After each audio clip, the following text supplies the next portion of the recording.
जैसा कि आज अनाउंसमेंट हुआ, आज क्या है,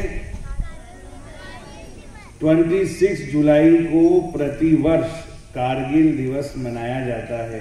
यह कारगिल दिवस क्यों मनाया जाता है ये आपको पता होना चाहिए। कितने बच्चों को पता है? हाँ, किसी बच्चे को पता है वो यहाँ आ जाए, आके बताए। जल्दी से आ जाओ। जिस भी बच्चे को पता है कारगिल विजय दिवस क्यों मनाया जाता है, आ जाओ बेटा। वेरी गुड, जोरदार तालियां हो जाओ इस बच्चे के लिए। कारगिल विजय दिवस इसलिए मनाया जाता है क्योंकि जो कारगिल में इंडिया और पाकिस्तान का वॉर हुआ था, उसमें जो इंडियन सिपाही शहीद हुए थे उनको याद करने के लिए कारगिल दिवस मनाया जाता है। इसको 26 जुलाई को ही क्यों मनाया जाता है और ये वार कब हुआ था, इसके बारे में कौन बच्चा जानता है?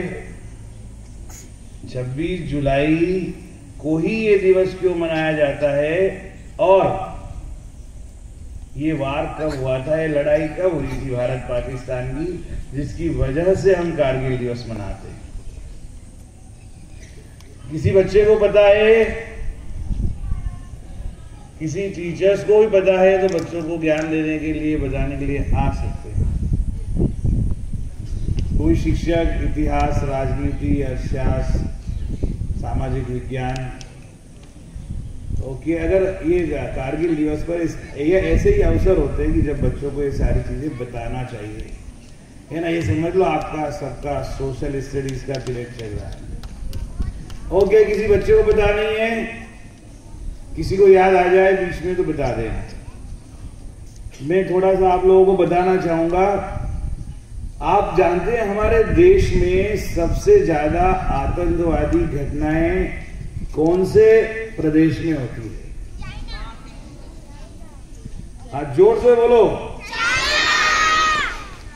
चाइना प्रदेश है। मैंने पूछा हमारे देश में सबसे ज्यादा आतंकवादी घटनाएं कौन से प्रदेश में होती है? प्रदेश जम्मू एंड कश्मीर। गुड। कितने बच्चों ने जम्मू एंड कश्मीर बताया? दूसरा हाथ भी ऊंचा करो, खुद के लिए ताली बजाओ। ओके, मैं ज्यादा समय नहीं ले रहा हूं लेकिन बताना जरूरी है। जम्मू एंड कश्मीर में आतंकवादी घटनाओं के लिए कौन सा देश जिम्मेदार है? पाकिस्तान। Very good. ये बताओ, पाकिस्तान जम्मू और कश्मीर में ये आतंकवादी घटनाएं क्यों करवाता है? आतंकवादी क्यों भेजता है? कोई एक बच्चा अच्छे से बता सकता है तो लाइन में आ जाओ जल्दी से। क्या हुआ? हाँ, कश्मीर चाहिए। कौन बच्चा बोला? खड़ा हो जाओ। इस बच्चे के लिए जोरदार ताली बजाओ। तुम यहाँ आके बता सकते हो कश्मीर क्यों चाहिए? चलो, ये नहीं बता सकता कश्मीर क्यों। कोई बता सकता है पाकिस्तान को कश्मीर भारत से क्यों चाहिए?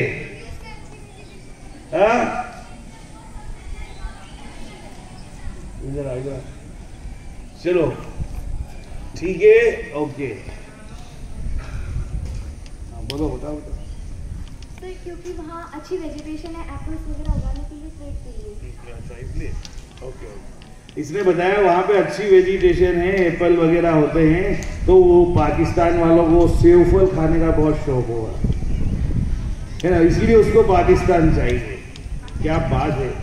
आर्मी बेस पानागढ़ में बच्चे जो है ज्यादातर आर्मी वालों के हैं। करीब 1100 बच्चों में से 600 बच्चे तो आर्मी परिवार से आते हैं, लेकिन आपको पता नहीं।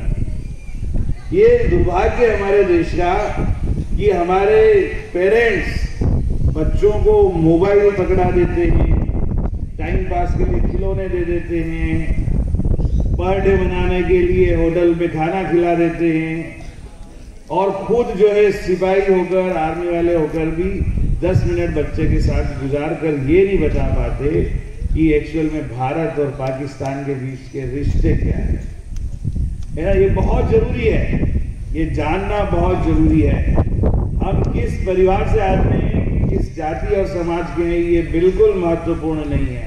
महत्वपूर्ण यह है कि हम अपने हमारे देश और देश की समस्याओं के बारे में कितना जानते हैं। चलिए अच्छी बात है, मैं बता देता हूँ। अच्छा, एक और प्रश्न है, हमारा देश आजाद कब हुआ था? 1947 में।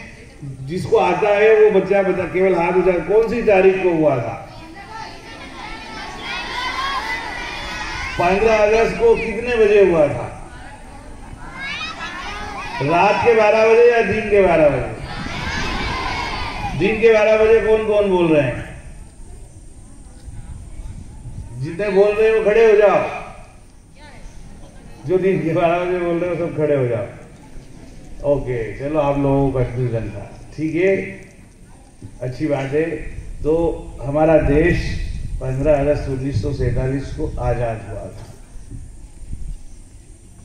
पाकिस्तान कब आजाद हुआ था? 14 अगस्त को। तो आजाद होने से पहले पाकिस्तान नाम का कोई देश था क्या? देश था? नहीं था। फिर आजाद कैसे हुआ? जब देश ही नहीं था तो उसके आजादी का सवाल ही नहीं होता। ओके, अंग्रेजों ने हमारे देश पर 200 साल तक राज किया और हमारे देश के लोगों को, अंग्रेज लोग जब यहाँ आए ना भारत में, इससे पहले हमारे देश में इतनी अंग्रेजी नहीं चलती थी। देश की भाषा में ही शिक्षा मिलती थी और उस जमाने में भी हम अपनी भाषा में जो शिक्षा देते थे ना, तो वर्ल्ड में हम फेमस थे और जगत गुरु कहलाते थे। यूनान से, मिस्र से, रोम से और बाकी सारे देशों से लोग यहाँ शिक्षा प्राप्त करने के लिए आते थे जब हम अंग्रेजी नहीं जानते थे। तक्षशिला और नालंदा जैसे विश्वविद्यालय हमारे देश में विश्व विख्यात थे।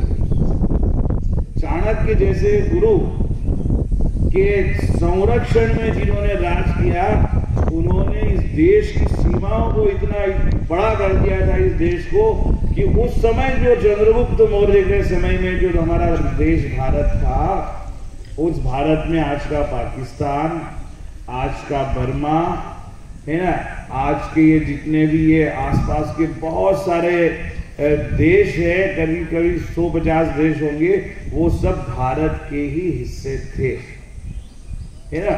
अफगानिस्तान भी हमारे देश का ही हिस्सा था, कंबोडिया वगैरह ये सब हमारे देश में आते थे।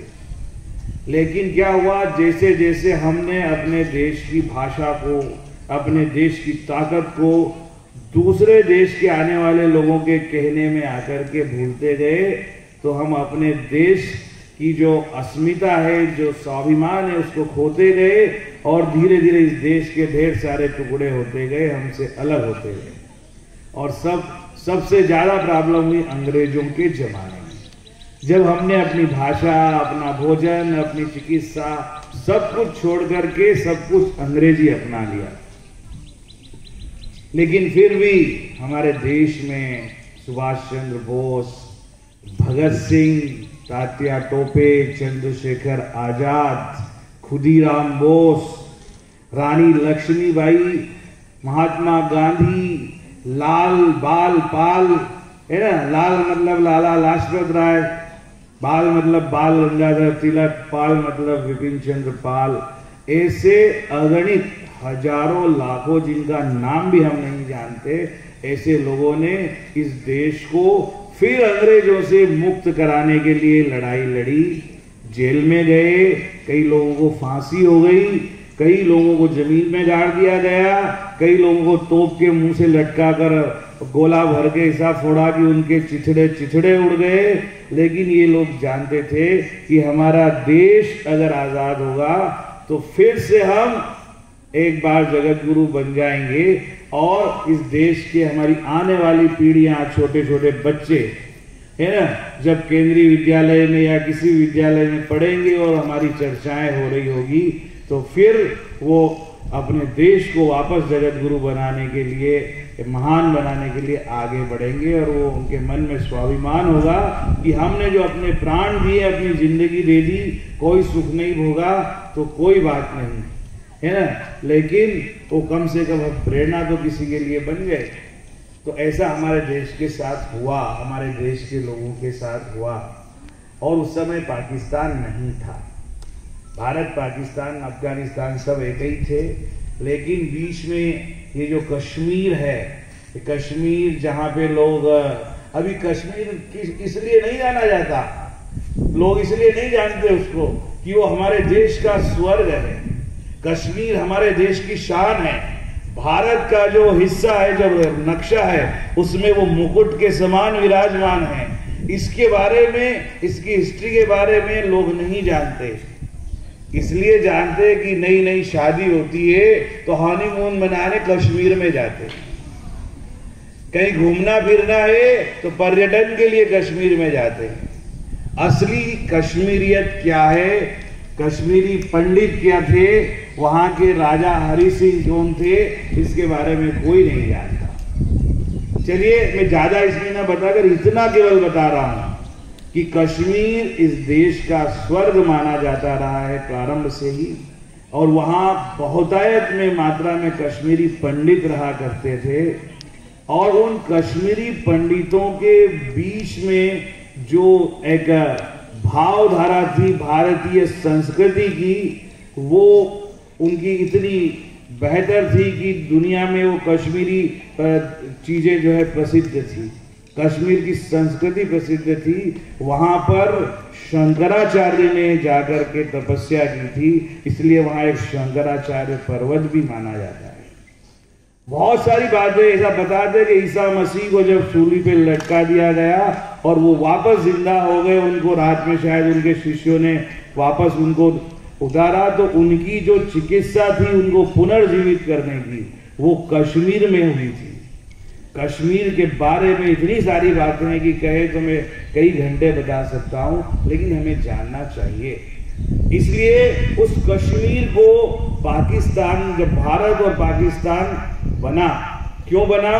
क्योंकि एक थे मोहम्मद अली जिन्ना, और भी कुछ लोग ऐसे थे जिन्होंने मुस्लिम लीग पार्टी बनाई थी। उनका यह कहना था कि हम तो सब मुस्लिम हैं, हमारा धर्म मुस्लिम है, इसलिए हमारा देश भी अलग होना चाहिए। तो धार्मिक आधार पर उन्होंने विभाजन की मांग की, और ये अंग्रेजों की चाल भी थी।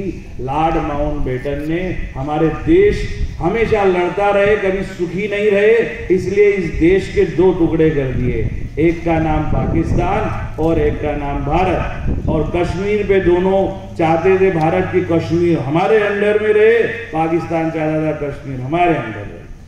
तो एक कश्मीर का हिस्सा जिसको POK बोलते हैं, पाक ऑक्यूपाइड कश्मीर, उसको पाकिस्तान ने ले लिया और दूसरा हिस्सा हमारे यहाँ आ गया। लेकिन वहां के जो तत्कालीन शेख अब्दुल्ला वहां के जो मुख्यमंत्री थे और वहां जो पार्टियां थी, उन्होंने बोला कि हम न भारत में रहेंगे न पाकिस्तान में रहेंगे, हम तो स्वतंत्र रहना चाहते हैं। इस बात का निर्णय करने के लिए हमारे देश की गवर्नमेंट संयुक्त राष्ट्र तक चली गई, कोई निर्णय नहीं हुआ, और कश्मीर को भारत का हिस्सा हम मानते रहे, मुकुट मानते रहे। लेकिन वहां पर दो राष्ट्रीय ध्वज होते थे, दो झंडे होते थे, दो निशान होते थे, दो कानून होते थे, दो संविधान होते थे। 5 अगस्त 2019 को जब पहली बार, मई 2019 में दूसरी बार जब नरेंद्र मोदी सरकार बनी, तो उन्होंने उस सारे नियम को खत्म कर दिया, क्योंकि संविधान में ये लिखा हुआ था कि जब तक ये जो व्यवस्था है, 2 कानून, 2 संविधान, 2 विधान वाली, वो तभी तक रहेगी जब तक देश का राष्ट्रपति चाहेगा। वो चाहे तो इसे जब चाहे समाप्त कर सकता है। देश में बहुत सारी सरकारें आई गई, लेकिन 70 साल के बाद भी, 75 साल के बाद भी कोई खत्म नहीं कर पाया। और जब आज़ादी का अमृत महोत्सव मनाने का 75 ईयर्स कंप्लीट हुए, उससे पहले ही 3 साल पहले ही इसको खत्म कर दिया। आज की तारीख में कश्मीर भारत का हिस्सा है, और एक्चुअल में 5 अगस्त 2019 को वो अभिन्न अंग बना। वहां से तिरंगा झंडा ही केवल है। पहले तिरंगा झंडा होता था, एक और लाल झंडा होता था कश्मीर का, वो तिरंगे से भी ऊपर लहराता था, है ना। 5 अगस्त को उस झंडे को नीचे कर दिया गया, उतार दिया गया और एक ही झंडा वहां पे। वहां 2 कानून चलते थे हमारे देश के बच्चों की भलाई के लिए, लोगों की भलाई के लिए। जितने भी कानून बनते थे कोई कश्मीर में लागू नहीं होते थे। तो कुछ लोगों के मन में ये पीड़ा रही होगी कि ये कैसा भारत है कि जहां का कोई कानून कश्मीर में लागू नहीं होता, तो फिर हम कैसे कह सकते हैं कि कश्मीर हमारा है। इसी बंगाल की धरती पर जन्मे एक देशभक्त श्यामा प्रसाद मुखर्जी ने उस कश्मीर को भारत में मिलाने के लिए जो संघर्ष किया, जो लड़ाई की, उसके लिए उन्हें जेल में डाल दिया गया। आप सोचो, बंगाल कहां है, कश्मीर कहां है। लेकिन जब देश अपना होता है तो ये नहीं सोचा जाता कि सिर में दर्द हो रहा है तो हाथ आगे नहीं बढ़ेगा। हम भारत का नक्शा अगर ऐसे देखेंगे तो एक भुजा बंगाल है, दूसरी भुजा कोई और है और शीर्ष पर कश्मीर है। जब कश्मीर की पीड़ा को श्यामा प्रसाद मुखर्जी ने समझा तो उनका हाथ आगे बढ़ा, उन्होंने आंदोलन किया। इसीलिए ऐसा कहा जाता था, वो कहते थे ना, जहां हुए बलिदान मुखर्जी वो कश्मीर हमारा है और जो कश्मीर हमारा है वो सारे का सारा है। उस कश्मीर को प्राप्त करने के लिए, ये बहुत इसलिए बता रहा हूं, आप सुन लोगे तो जमाने को बता पाओगे कि इसी कश्मीर के लिए सारी लड़ाइयां भारत पाकिस्तान के बीच में हुई। पहली लड़ाई हुई 1948 में, जिसमें कबाइलियों ने आक्रमण किया। पाकिस्तान कभी आतंकवादी भेजकर, कभी कबाइली भेजकर और कभी अपनी सेनाओं को, फौजियों को किसी न किसी नाम से भेजकर लड़ता रहा है। और जब कोई उनका जवान मरा, बोला ये हमारे नहीं है, हम तो बहुत जो है, हम खुद आतंकवाद से पीड़ित है, हम शांति प्रिय देश है, किसी से लड़ते नहीं है, भारत झूठ बोल रहा है। हमेशा उनका एक कहना रहा। 1948 की लड़ाई में हमारा देश जीता। फिर 1965 में भी जो है कश्मीर, 1962 में भारत और चीन की लड़ाई हुई, 65 में भारत पाकिस्तान की लड़ाई हुई, उसमें भी भारत जीता।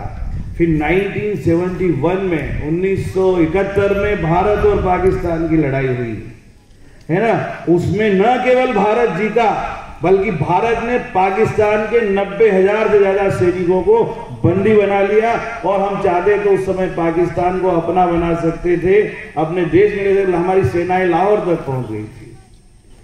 यहाँ आप ये सब बच्चे जो है, यहाँ आर्मी कैंपस में एक ऑडिटोरियम है, पिक्चर वाला, वहां देखने जाते हैं कोई बच्चे? मैं भी जाता हूँ। कितने बच्चे जाते हैं बताओ, हाथ ऊंचा करो। उस ऑडिटोरियम का नाम क्या है?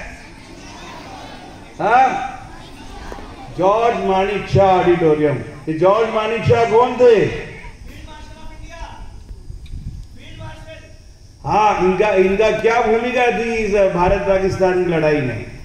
क्या किया था इन्होंने? ये बता रहा हूं ना, भारत पाकिस्तान की लड़ाई 48 में हुई, 65 में हुई और सबसे मजेदार लड़ाई जिसमें हमारी जबरदस्त हुई 71 में हुई। उस समय यही जॉर्ज मानेकशॉ, जिनके नाम से ऑडिटोरियम बना हुआ है, ये हमारे देश के चीफ वो क्या थे, थल सेनाध्यक्ष थे ना, यस। और इन्होंने उस समय जो बहादुरी दिखाई और जो जोश भरा हमारे देश के जवानों में, वो काबिल तारीफ है। चलिए, तो ये 71 की लड़ाई के बाद जब पाकिस्तान ने सोचा कि यार 3-3 बार लड़के, हर बार हमने भारत से जूते खाए, हर बार हमारा नुकसान हुआ, हम इसे कभी नहीं जीत पाएंगे, तो उसने दूसरा तरीका अपनाया। क्या तरीका अपनाया? चोरी छुपे अपने सैनिकों को आतंकवादी बनाकर, आतंकवादियों को भारत की सीमा में, नदी से, नाले से, जहां बॉर्डर नहीं है वहां पर भेजो, बर्फ की चट्टानों पर भेजो, और जब हमारे हजारों सैनिक चले जाएंगे तो भारत पर हम कब्जा कर लेंगे, है ना। चूहा सोचता है कि वो हाथी को अपने वश में कर लेगा, और इसी उद्देश्य, लेकिन हो सकता है अगर हाथी भी ध्यान ना दे तो एक मच्छर भी उसके कान में घुस जाए ना, तो जीना हराम कर सकता है। तो पाकिस्तान वही मच्छर है। पाकिस्तान ने फिर लड़ाई लड़ने की बजाय क्या किया? कश्मीर में रह रहे जो पंडित थे कश्मीरी और वहां जो मुस्लिम लोग थे, वो आपस में भाई बहन की तरह रहते थे। 89 तक इनमें कोई लड़ाई नहीं हुई, लेकिन कानून हमारा ऐसा था कि उसकी वजह से पाकिस्तान कर पाया। कानून क्या था कि भारत की लड़की अगर पाकिस्तान के लड़के से शादी कर लेगी तो पाकिस्तान का लड़का भारत का नागरिक बनने का अधिकारी हो जाएगा और यहां जमीन खरीद सकता है। लेकिन कश्मीर की लड़की अगर किसी बंगाल, बिहार, एमपी, यूपी वाले से शादी कर लेगी तो उसकी नागरिकता कश्मीर से समाप्त हो जाएगी और उसको वहां की जमीन से, संपत्ति से बेदखल कर दिया है। ये कैसा कानून? मतलब शत्रु के वहां से शादी कर लो तो सब कुछ। शत्रु ने क्या चाल चली, ऐसे लोगों को भेजना शुरू किया, आतंकवादियों को भेजना शुरू किया, तो वो हथियार लाते थे पाकिस्तान से और कश्मीरी पंडितों को 20-20, 50-100 को इकट्ठा करा कर दिया और सबको गोलियों से मार दिया गया कि भाग जाओ यहां से। तो जान बचा करके करीब 5 लाख से ज्यादा कश्मीरी पंडित वहां से छोड़कर आज भी भटक रहे हैं इधर उधर शरणार्थियों में। और इसको 33 इयर्स हो चुके हैं, 33 साल तक वो अभी भटक रहे हैं और वो अपने कश्मीर में अपना जमीन छोड़ के, अपना घर छोड़ के, सब छोड़ के भागे कि जान बची तो लाखों पाए। तो ये जो कश्मीर में घुसपैठ शुरू की ना, तो 98-99 में पता चला कि पाकिस्तान के बहुत सारे सैनिक, बहुत सारे फौजी हमारे देश के सियाचिन ग्लेशियर पर जम गए हैं, हमारे देश की सीमाओं पर आ गए हैं और आक्रमण की तैयारी है। और हमारा देश ने अगर कुछ किया नहीं तो फिर ये हमारे देश को कहीं ना कहीं बहुत बड़ा नुकसान पहुंचा सकते थे। उस समय देश के प्रधानमंत्री कौन थे नहीं पता। 98-99 में हमारे देश के प्रधानमंत्री अटल बिहारी वाजपेयी थे, है ना। तो उन्होंने देश के इन थल सेना अध्यक्ष को सबको आदेश दिया, वायुसेना अध्यक्ष को, कि जाओ और जाकर कारगिल की घाटी में घुसपैठिए आ गए हैं, सियाचिन में आ गए, उनको आजाद कराओ। तब ये लड़ाई लड़ी गई कारगिल की, जो करीब 3 महीने चली। वो आप देखेंगे नेट पे कितने दिन चली पता लग जाएगा। लेकिन हमारे देश के यही फौजी, कई फौजी ऐसे लड़े जो आज आर्मी बेस पानागढ़ में होंगे, उनमें से कई लोग कारगिल की लड़ाई में लड़े और कारगिल की लड़ाई में कई लोग जो शहीद हो गए। जब आप रोड पे जाते हैं ना तो उनके फोटो वगैरह कुछ ना कुछ के मिल जाएंगे जो कारगिल की लड़ाई में और जम्मू कश्मीर के लिए शहीद हुए। उनके नाम, पता, डेट के साथ में लिखा हुआ है। मैं कभी वॉकिंग पे गुजरता हूँ तो खड़े रहकर उनको नमन करके उनको पढ़ता कि कितनी कम उम्र में लोग शहीद हो गए। आप और हम सुरक्षित रहें और आज यहाँ उत्सव मना पाए, अच्छे से शिक्षा प्राप्त कर पाए, इसलिए हमारी देश की सीमाओं को सुरक्षित करने के लिए कारगिल की लड़ाई में बहुत सारे सैनिक हमारे शहीद हो गए। उसमें से एक जाबाज थे और कुछ लोग जो एक हमारे लेफ्टिनेंट थे इसके वायुसेना के, उनका वायुयान खराब हो गया, वो पाकिस्तान की सीमा में गिर गए। तो उनको बहुत बुरे तरीके से उनको मारा गया, उनको बहुत तकलीफ दी गई और ऐसे कई लोग थे जिनको बहुत तकलीफ दी।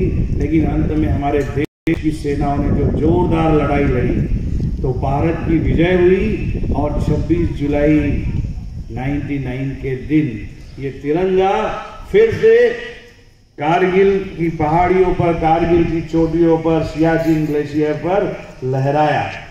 इसी याद में हम हर साल 26 जुलाई को कारगिल विजय दिवस मनाते हैं।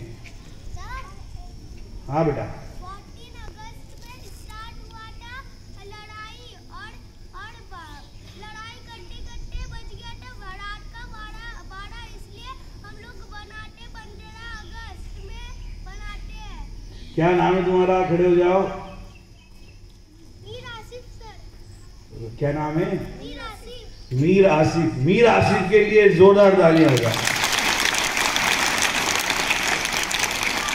ओके, ऐसा बताते हैं कि 97 की लड़ाई में जब टैंक वगैरह आए वहां के, तो अब्दुल मीर नाम का एक सैनिक था।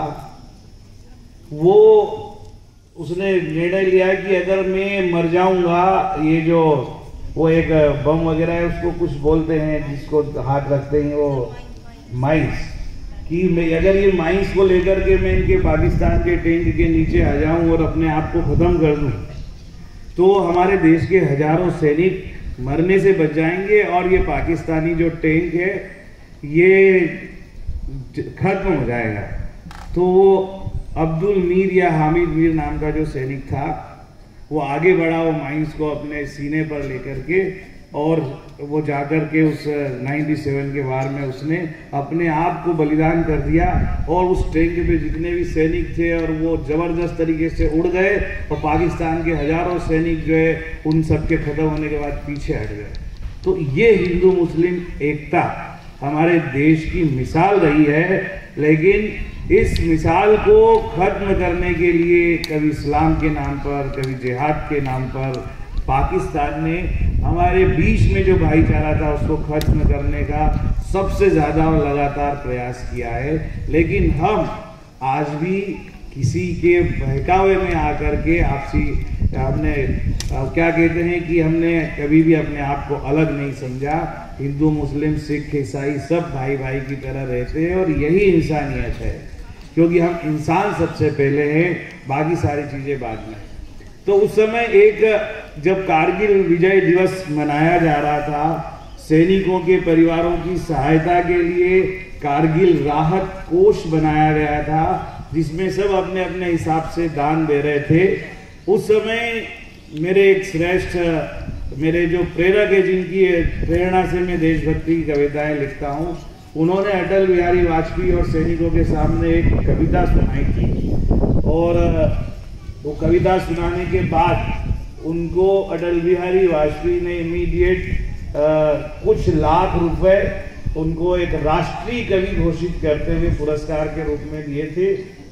और उन महान क्रांतिकारी कवि श्री कृष्ण सरल ने वो पूरे के पूरे पैसे जवानों के परिवारों के हित में कारगिल राहत कोष में जमा कर दिए थे। वो जो कविता उन्होंने सुनाई थी, जिसे मैं हमेशा सुनाता हूँ, जो मुझे बहुत अच्छी लगती है और बहुत ही मोटिवेशनल कविता है, मैं अपनी बात को समाप्त करने से पहले ये कविता आपको सुनाने जा रहा हूँ। सुना दूं क्या? आप लोग बोर तो नहीं हुए? कोई बात नहीं, तो आप लोग ये सुन लें और इसके बाद में हम अपना जो है ये कार्यक्रम कारगिल विजय दिवस का समाप्त करेंगे। मुझे कविता याद है लेकिन कहीं कोई गड़बड़ी ना हो, इसलिए सीक्वेंस में मैं सुना रहा हूँ, है ना। तो जो शहीद हो गए उनकी याद में सुना रहा हूँ। दो तरह के शहीद हुए, एक इस देश को आज़ाद कराने के लिए हुए, जिन्होंने फांसी भी चढ़ी तो स्वीकार की, और एक वो जो हमारे देश के लिए पाकिस्तान से, चाइना से लड़ते हुए, आतंकवादियों से लड़ते लड़ते शहीद हो जाते हैं, है ना। उनके प्रति मैं एक कविता समर्पित कर रहा हूँ। मैं अमर शहीदों का चारण, मैं अमर शहीदों का चारण उनके गुण गाया करता हूँ। मैं अमर शहीदों का चारण उनके यश गाया करता हूँ। मैं अमर शहीदों का चारण उनके यश गाया करता हूँ। जो कर्ज राष्ट्र ने खाया है मैं उसे चुकाया करता हूँ। यह सच है याद शहीदों की, यह सच है याद शहीदों की, हम लोगों ने दफनाई है। यह सच है उनकी लाशों पर, यह सच है उनकी लाशों पर जलकर आजादी आई है। वे अगर न होते तो भारत, वे अगर न होते तो भारत मुर्दों का देश कहा जाता। जीवन ऐसा बोझा होता जो हमसे नहीं सहा जाता। जीवन ऐसा बोझा होता जो हमसे नहीं सहा जाता। यह सच है हिंदुस्तान आज जिंदा उनकी कुर्बानी से, यह सच अपना मस्तक ऊंचा उनकी बलिदान कहानी। यह सच है दाग गुलामी के उनने लोहू से धोए हैं, हम धरती में बोते हैं बीज उनने तो मस्तक बोए हैं। इस पीढ़ी में उस पीढ़ी के मैं भाव जगाया करता हूँ। मैं अमर शहीदों का चारण उनके गुण गाया करता हूँ। जय भारत, जय।